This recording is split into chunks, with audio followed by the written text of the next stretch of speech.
Magandang araw mga bossing. So nandito na naman tayo sa manukan. Katatapos ko lang magpakain ng manok.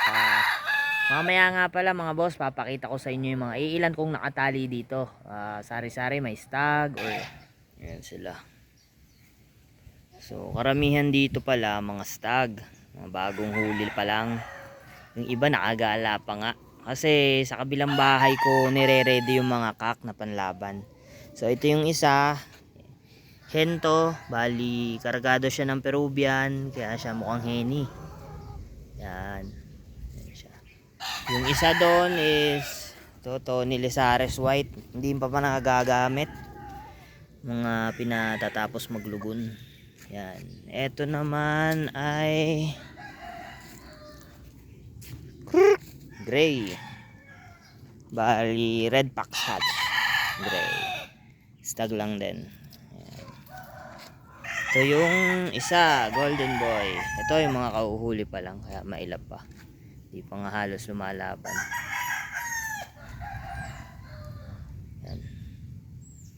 Ito naman is male sims. Ito, 3 hilera to. Bata pa. Yung kapatid. Bali full brother to. Mga namimilay pa nga lang. Ito yung isa medyo pumoporma na talaga to.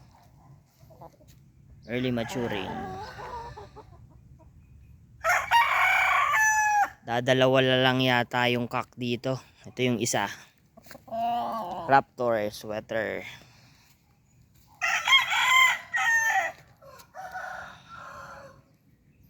Yan. At Tostad Gilmore sa golden boy. Ito yung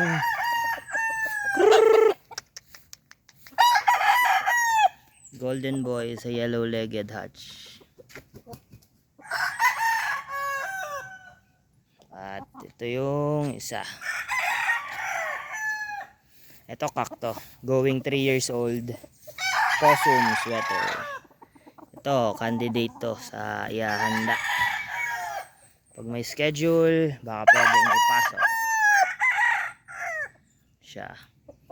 Ito yung isa, stag lang to, pero malaking manok. Possum sweater. National banded. Ito yung may isa pa palang kak. Ito, papakita ko. Paunahin ko muna to si Lucky Charm. Possum din to. Panuka to kasi kuba siya, diferensyado. Pero may potential mamalo yan mga kabulang. Talagang pwede rin. Ito si 2 times winner. Hatch Dome. 2 times winner. Hindi lang siya kalakihan. Pero grabe siya pumatay. Bali, yung unang entry ko sa kanya is running for champion. In-entry ulit namin ng 2 hits. Yun, champion siya. Siya yung nagpa-champion. Bagong palit, pwede rin yan. Ito naman yung catch cock. So dito ko sila pinapractice. Ibitaw. Kasi dito umiilag eh. Yan. Sweater cobra.